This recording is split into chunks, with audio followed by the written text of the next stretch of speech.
You've been trying, but you're nothing like me. You can make it, but you're not fooling me. If you jump in the fire, I'll be watching you burn. I'll be waiting till you get what you deserve. You've been lying across the 7 seas, tried to hide it, but now it's sink or swim. If you jump in the fire, watching. Hey everybody, and welcome back to another episode of the Dynamite review and Rampage ramp up with the All Elite Zone podcast. My name is Carly B, and you can find me on Twitter at CarlyB88. I'm here with Connor, who joins me every week. Always a pleasure.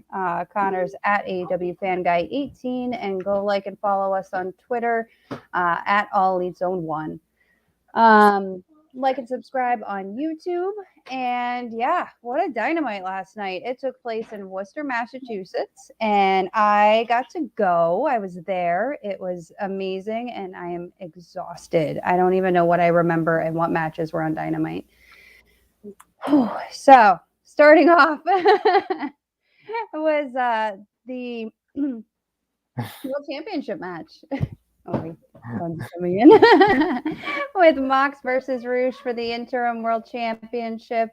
Connor, tell me what you thought about it at home watching. I thought it was a good match. I could only imagine a Moxley entrant. Well, I have seen him, but like being there, like you're really close. So, like, did he come out? Yeah, obviously he came out from the crowd. Yeah, he came, through the bottom of our section there. I thought the match was a pretty good match. Still don't know why he got a title shot, but I could see why Hobbs didn't, because obviously that's something later in the show, but I could see that's why he didn't get a title shot. But I thought the match was a good match, and it also progressed to rivalry with the Lucha Bros, Andrade, and Roosh. That's good that they're continuing these stories. So I thought the match was a good match, 8 out of 10 match. Moxley's been wrestling every week since he's won the interim championship. Oh God, does he ever stop? That match was wild. I'm still also confused about the Roosh thing. I'm like, how did he end up with the title shot? I did see his match against, I can't remember, but it was the brother against brother match at Ring of Honor, which that was good. That was a good match. I thought it should have at least been a eliminator match to get a title shot. I agree, because Takeshita had the same thing, and I'm like, it should have been to get a title shot because, well, that's later in the show, but yeah, I give it an 8 out of 10. Yeah, I gave it the same. It was wild being there. It was crazy. It was loud. Second match of the night, and the one everybody's talking about and everything that happened, was Ricky Starks versus Danhausen for the FTW Championship. We did see Ricky beat Danhausen, which everybody expected. Like a minute. But then he did the open call, the open challenge. And where we saw, and the crowd was already chanting for him. Everybody's expecting Hook. And mark my words, I've been saying it forever that Ricky should drop the title to Hook. Yeah. I've been saying it for a while. I believe it's definitely because Ricky's on to bigger and better things. But what I did not see coming was the Hobbs mega heel turn. I was floored. I was literally screaming like somebody murdered someone. I think I have a video of it. It was shocking. Yeah. Am I froze up a little bit? Am I froze up a little bit? Am I coming in so good? Yeah, you're coming in good. Okay. So, Starks and Danhausen. I thought the match should have been a little bit longer. I don't think he's injured now. There's no way he's still injured. I thought it should have at least been because people, are all behind his gimmick and stuff, but he needs to show that he can actually wrestle. But I was expecting a title change that quick. It was when Hook came out, I assumed that Ricky Starks was just gonna run away and say we'll do it next week. Seriously. But no, he did it. Hook won the FTW championship. And which also, and I think is funny is that like AEW posted, on Twitter, Hook is the new FTW champion, and it's like I thought you didn't recognize that belt. It's like, obviously you do. It's a belt. Yeah. It's recognized. The ref holds it up. But well, then Yeah. the promo that Ricky Starks did was a very good promo, and then during that promo, I'm in the Carly's promo. You see my yeah, side, the Ricky yeah, Starks future world champ. That was me. That was me. and I did not expect. There was a lot of unexpected things that I didn't see coming, and Will Hobbs turn on Starks. Like that was my point from the first match. Reason didn't get a title shot, but that's gonna be a good match whenever it happens. Now Team Taz is practically done, so that gives Ricky Starks a good chance to go for TNT Championship, be a big single star.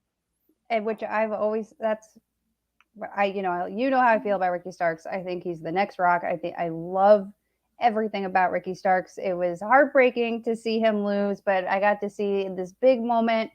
That promo was amazing.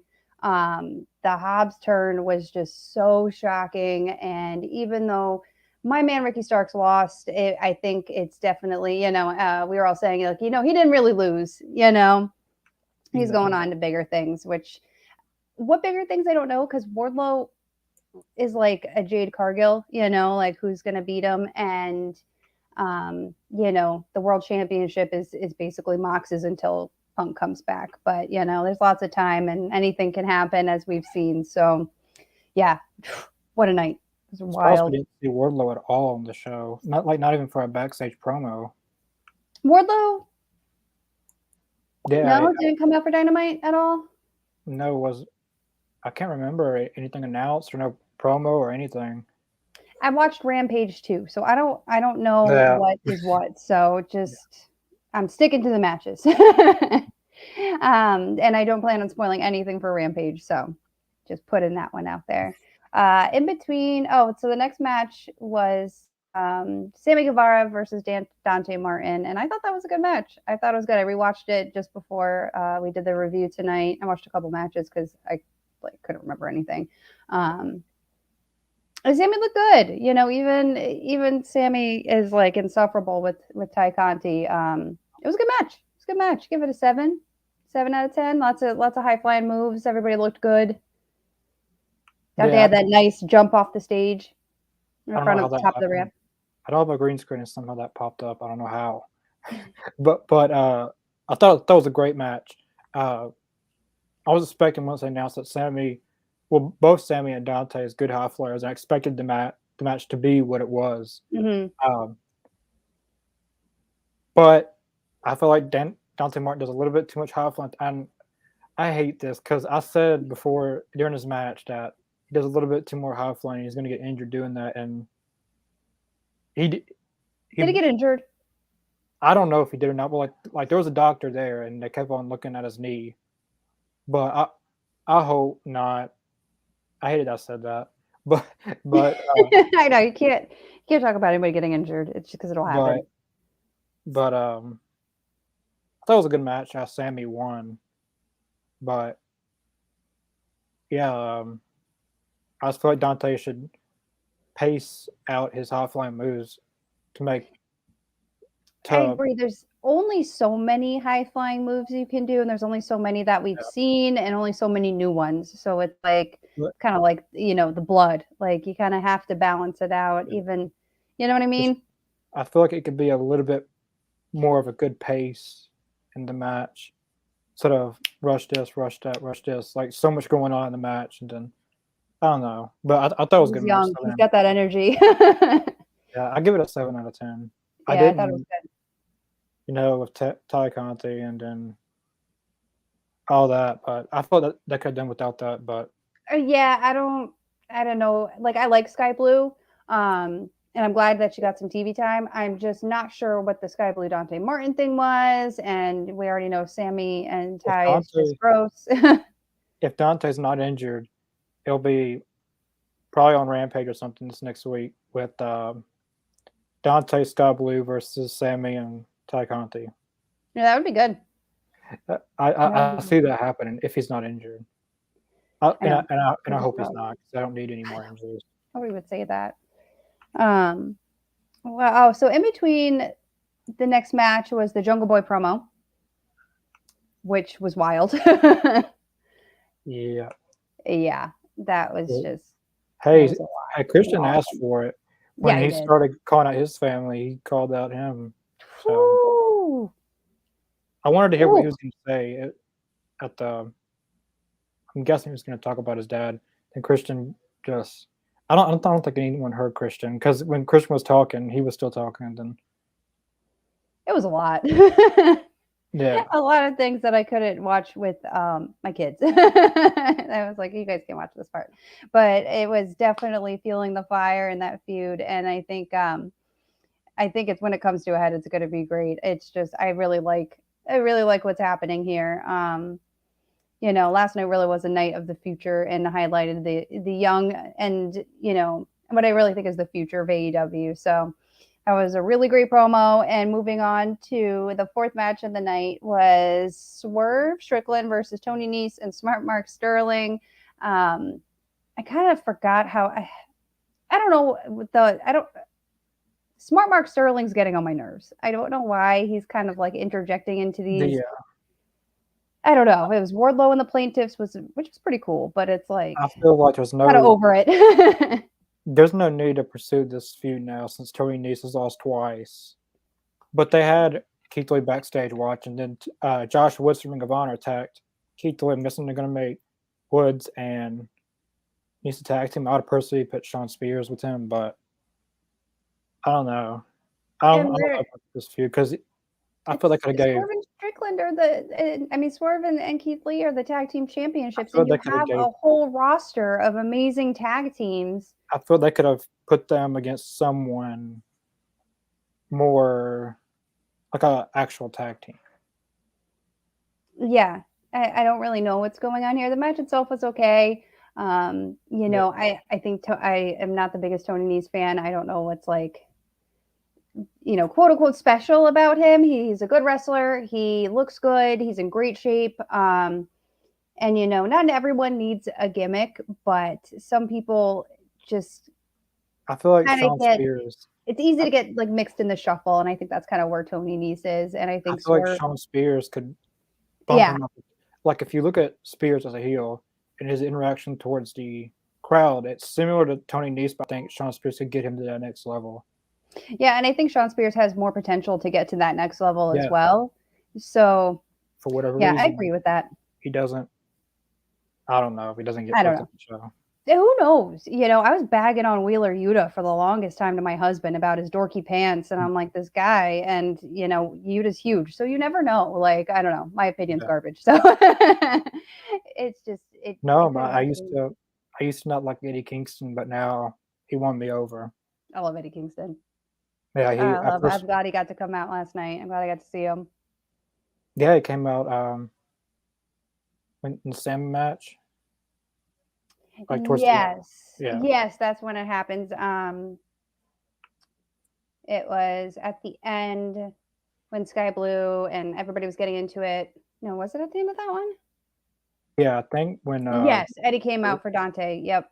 And it was Ruby Soho and Ortiz came out as well. Or is it Santana? I don't know. I just forget. Sorry. What happened next? Oh, the fifth match of the night was Thunder Rosa versus Yamashita. Sorry. if Adam was here, he could pronounce it perfectly. For the AEW Women's Championship, which I really disappointed. Like this was such an amazing Dynamite, and I keep talking about the things I don't like, but I'm really disappointed with what's going on with Thunder Rosa and the Women's Championship. The women's belt. Yeah, I'm glad they had her on TV and defended the title, but there was no story. There's no context. There was if they had done a little package or something with what's been going on with the matches with Yamashita. I know what's going on, but like, who else knows how many matches they had before and that Thunder Rosa lost to her? Thunder Rosa went to Japan and faced her, and she beat Rosa, and then she got to come to the United States and go against Thunder Rosa. But not everyone watches Dark and stuff like that, so that's why they need to show this stuff on TV as well. Definitely more shine for the women's belt. They may have showed it last night, but like we need a Thunder Rosa storyline, like a bigger storyline, like that's the headline of the show. A little clip like 30 seconds before the match is not a storyline. You know, she's not getting. And I would be frustrated if I were Thunder Rosa that, you know, she's supposed to be the women's champion. And, you know, Britt Baker did so much with the championship and was on TV every week and was cutting these promos and looked great. And Thunder Rosa really kind of, it's not been a very exciting run, I would say, which isn't her fault.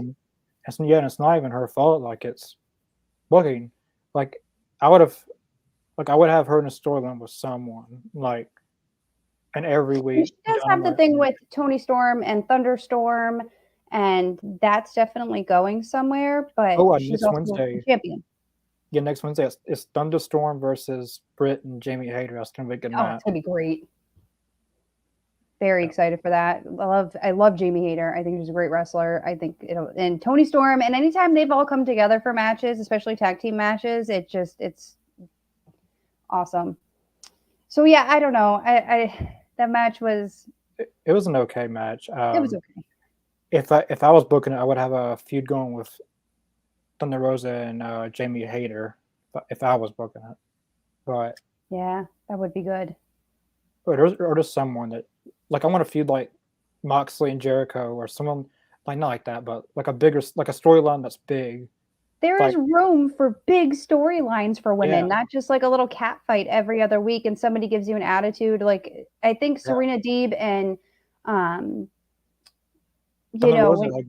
Sheeta were good, and Serena Deeb, you know, like, they've really developed some storylines along the way, so they're capable of doing it. But what they're doing for the women's belt is, they could do something. Like, I want a storyline like how MJF and CM Punk was like a every week. Yeah. Like, you don't know what's gonna happen, like a full in-depth story, not a match, a promo on Rampage, and that's it. Yeah, so it was an okay match. You know, there's some good moves that started to pick up a little bit towards the end, but overall, you know, I'd give it maybe like a 6 out of 10. You know, not what I would expect for a champion. You know, I'll be nice and I'll give him a 7 out of 10. Yeah, you're nicer than I am. I was also really tired at this point of the night. Like, that fatigue is real when you're sitting there all night long, especially for the dark matches before, which we came for, which were good. Last match of the night, you know, this was so exciting, was Bryan Danielson versus Daniel Garcia. The crowd, I'm sure you could hear it on TV, was just bananas for Bryan Danielson. It was so cool to see him come back, and that was like, what a match, you know. Daniel Garcia, like, he looked good. He's bad. Nobody liked him. You know, Bryan Danielson really went and wrestled him for, you know, half an hour and put him over. It was a great match. I see a lot of people complain that he should have won clean, but he's a heel. There's a reason he's a heel. Like, the Jake Hager hand came up from I knew under the ring, but he had to sit there 3 hours under that ring. Like, there's no way. Like, did you see anyone sneak a person under the ring? I think there's plenty of times when it could have happened. You know, I don't think he sat there all night. I don't know. I feel like he could have sit 3 hours, because people would have known it was him, been that big. I don't know. Maybe they could have snuck that in, but there's a lot of commotion down there too. But I'm glad Daniel Garcia won, because it was. I was thinking that Danielson was going to win. Of course, it's his first match back, but I'm glad he won, because it's, again, people know who Bryan Danielson is, but maybe not know who Daniel Garcia is. But you put him in a match with Bryan Danielson, he beats Danielson. People see Daniel Garcia now. He's getting more exposure. Yeah, he sounded good on the mic too beforehand. It was a great match. He still looks like Baby Mario. When he wears that hat, I can't unsee that. Oh my God. Yeah, there was a lot of Jericho Appreciation Society. A lot. Yeah, it was a lot. It was a great Dynamite. I was really glad to be there. I'm so tired. But you know, I think that episode was really a highlight of what the future of AEW is. You know, we saw Jungle Boy, we saw Ricky Starks, we saw Hook. Daniel Garcia won. It was really an interesting Dynamite. I think a big part of me was disappointed that I didn't get to see all the people I wanted to see because you never really know. The roster's so big, I didn't get to see the House of Black, which I would have loved to, or the Young Bucks, and I was surprised FTR didn't come out after retaining at Death Before Dishonor. That match was wild. If you guys out there get a chance, go watch it. An hour. They were there. I don't know why they didn't do something. Yeah, it was. I was like, oh man. I know Dex Harwood's. I don't know how he's still going. Yeah. That match at Death Before Dishonor, I'm surprised.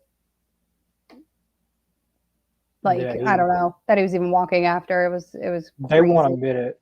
FTR won't admit it, but they are the greatest tag team of all time. They're not gonna in the post-media scrum. They wouldn't admit it. Even if they're the top 5 best tag team in the world, but I feel like they're one of the greatest of all time already. For sure. They're right up there. They're right up there with the Young Bucks, and I'm really surprised that they're not getting more matches right now and more of a push. But I think once we get to September, I just feel like it's because of Dax Harwood. He's so injured and he's still wrestling. I know. And I guess they want to save him for the big matches, but hopefully they're ready for All Out. Yeah, which is where I think their big moment's going to be. So what a Dynamite. I gave the show. I saw a lot of praise for it online. I had really mixed feelings, but I was really, really tired after. And it's just a big old adrenaline rush when you're there. But yeah, I thought it was great. I thought it was a good one, especially when I watched it back on TV. Yeah. But the Danielson Garcia, I'd give that match 8 out of 10. Yeah, I'd give it a 9. I'd give it a 9 out of 10. It was solid. 9. Yeah, I was about to say 8, 9, 10, and 8 or 9. It was a good match. Not quite a 10. I don't know. I don't know when the last time we've done a 10 out of 10 match. Probably our first one.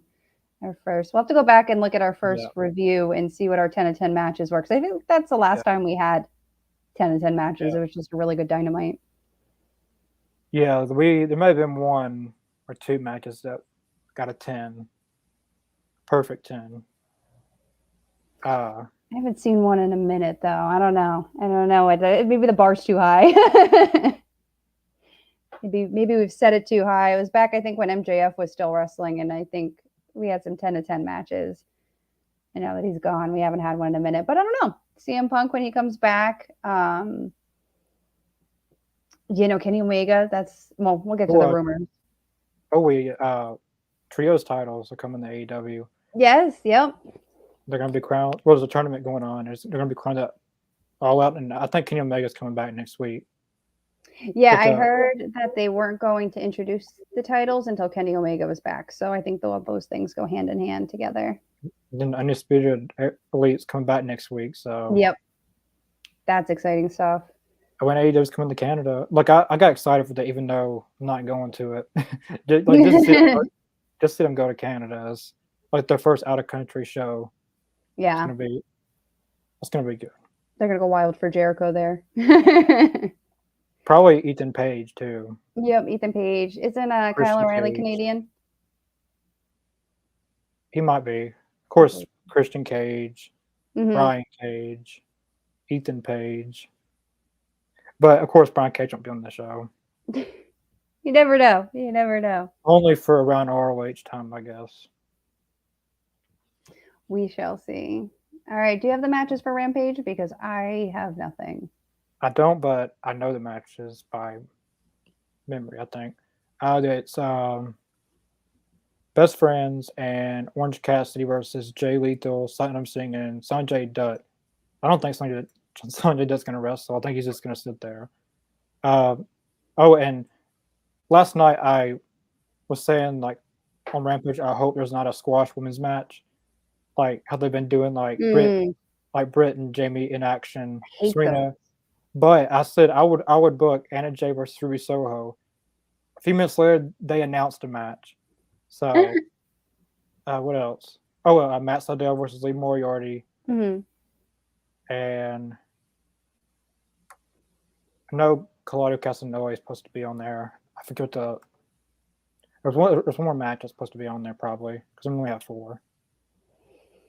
I can't remember which one, but I know them 3. Well, I'm saying nothing because I've already seen it, so I Yeah. will not speculate at all. All right. What do you got for rumors? I got like nothing. There's really, I tried researching stuff. There's nothing really to research. The other match is Ethan Page versus Leon Ruff. Whatever his name is. But rumor wise, I don't have anything. I don't have anything either. I feel like the wrestling news cycle has been taken up by lots of WWE stuff, whatever's going on over there, and lots of speculation about their dealings. So there's not really much coming out, which is probably good. You know, I think I scrolled something about Adam Cole and having something with Tony Khan and Adam Cole, but I'm not sure. Tony Khan confirmed on Wednesday. He's on that Bust Open podcast every Wednesday, and he confirmed Adam Cole's with AEW for another 5 years. No, Adam Cole's with AEW for another 7 years, and Malachi's with AEW for another 5 years. Really? Wow. And they signed his contracts months ago. Those are big names. Those are big names, and glad they're sticking around. Especially Malachi Black. You know, we love the House of Black at the All Elite Zone podcast. Like probably the House of Black in general. Their entire group. I hope Buddy Matthews is back pretty soon because I know he was out of country. He was out of country. I don't know what's going on. But hopefully I like what's happening with. Did you see that Brody King got a tattoo, a Darby Allin tattoo? Yeah, I've seen. Yeah, that's wild. This is like. That's permanent too.